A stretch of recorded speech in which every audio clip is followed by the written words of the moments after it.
Hello, Supite. Kipa omle zingin tu ni la hin. Kipathu hin seiding katile. Tu la chu kin le dong ti ho hello le. Gamsung namsung boina tampi. In hin hun hum ki zivin. Aki son sonin kipathu hi seilowa ho hin na zi chu. Tu ni chan ge anon ni ngai lu za lowa hitabang social platform YouTube ti ho hin ki bola pa na no ngai lu pasat na zala hi chan hi in phawa I hung ma chal jing o hin hi banga je nei ngai lu naw an to ho ang nei ve sa wa ngai lu na support na zala hi ta su sum le pai hen lang Kitilkhou ne hen lang I pi hong hi ti a he pan nei la huwa I ma chal sal hu zin ka ki pa in chule tu ni ni ho a kan sei nom hi a hele no hon nei ngai lu wa an to ani mu sa wa sum le pai ho ani ki thopi jing win tu ni chan ge in ka sei jing tan YouTube pi men ho sanga zong sanga tam zo he no ho ngai lu na ko na ki mu ai tan he ho he ka ge la he ka ki pa ma ma ji in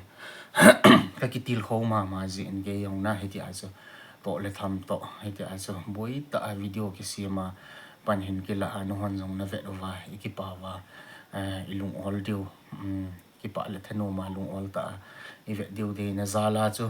thei kham khama zu video hin ki sim jing hin he bang chun tu chunga zong hin ki pa ta in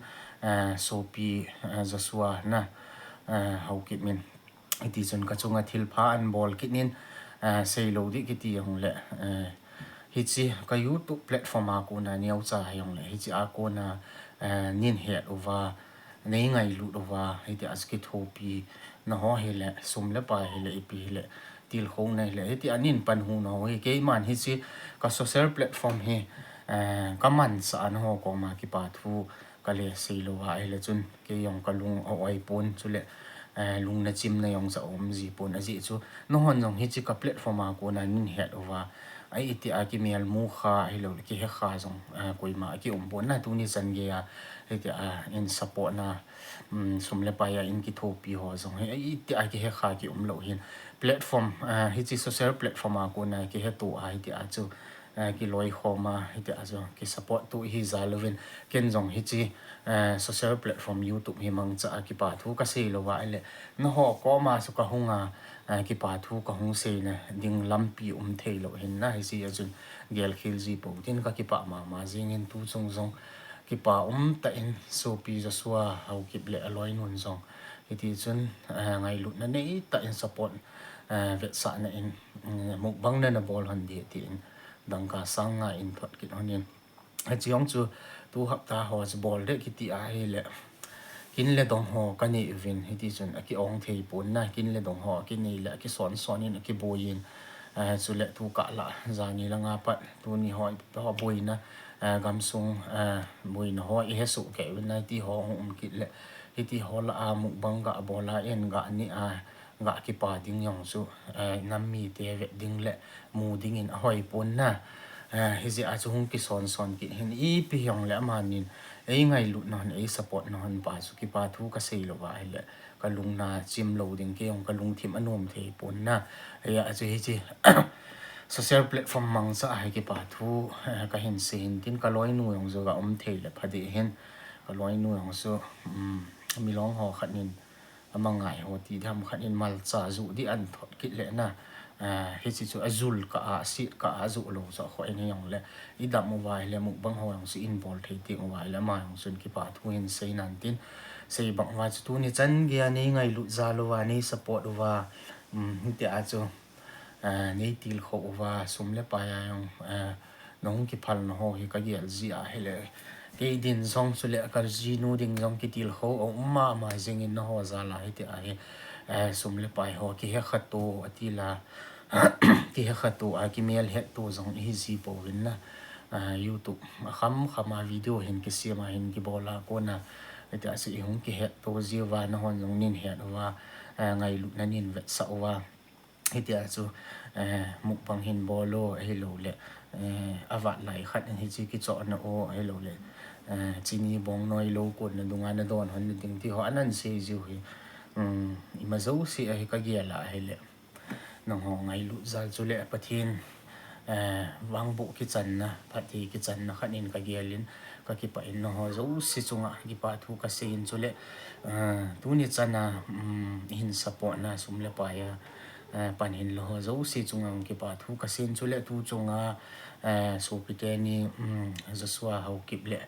Aloinu chunga zong Kipathu sang ta in phong ki rin amanin an sei banga chu idam wa hi le thu le la zong hung phado men tin na phat zong hung chi chi a hi le muk bang ho yong chu in bol du hin tin phat chu ki sei thei pon tu la gam song thu le la bui to sei banga chu ki hon yong kin le dong kan ni wa ka bui u to na iti chun on na he om thei pon chu le na ho ngai lu na za la hin akini mat manin hi le muk bang ho ang ki bola hi le ani hin na aki thau tul zingin aki thung la thei mong ta pon si ya chu khanin thau wal tai pi ti ang la ka to zin last week lang hi ka ki gin mo he ka na wa dham lo dham ngai lu ho hello le support ho chunga ki ngam di tai ti po chun to na in ka ga le don bu zin i pi hong le ma yo si no ngai lu chal hin na no hon video ho isim ho na vet over Kipa wa ni thanu wa hi ti a sum le pai wa pan nan la ho zalin na chung se wa Kipathu ka sen chule tu sunga so pi jo swale in nei pi yong pathinin dam na pi honin tin chule malam hin ho ayong pathinin wang le hambu honin tin azat zat asang ale tam zo pathinin na pathe na in sunga hin bu te hen lang ya su ka Kipa na chu sei lo di ka ti a hele ke yong ka lung na chim lo din hen ai ti chun thil pha ki bol ho hi epg a hi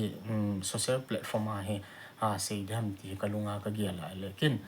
kol le vai ho a video thil pha ki bol no ho ki vezi na ki Kitilkhou ma in chi ki bol lo na yong ken kan se a hi le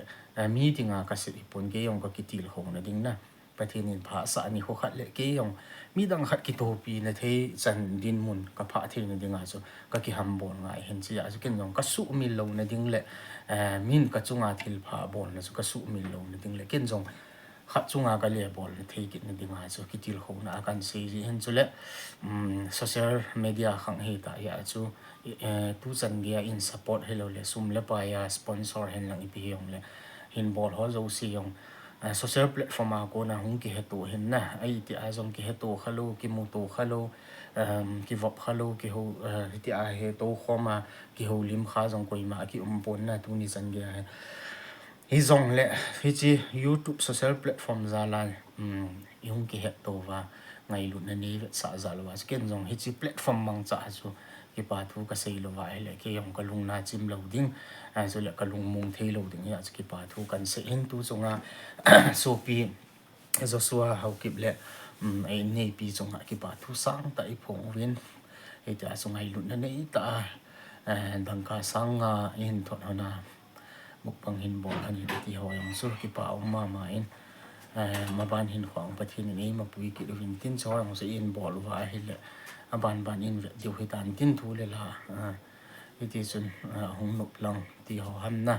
ting le chun in ve pu to wa in bol liu hin tin Kipa ma in Kipathu ka hin Seina chu hi chan chu ni sau tin Kipa min next video lang le Kipa thanom te in ki mu to ki taw ti o so pite lai zong hung lo phone pops ka wa ka se hi ji chun kami zong anatan pi hong le chan na taw te so pite dam selon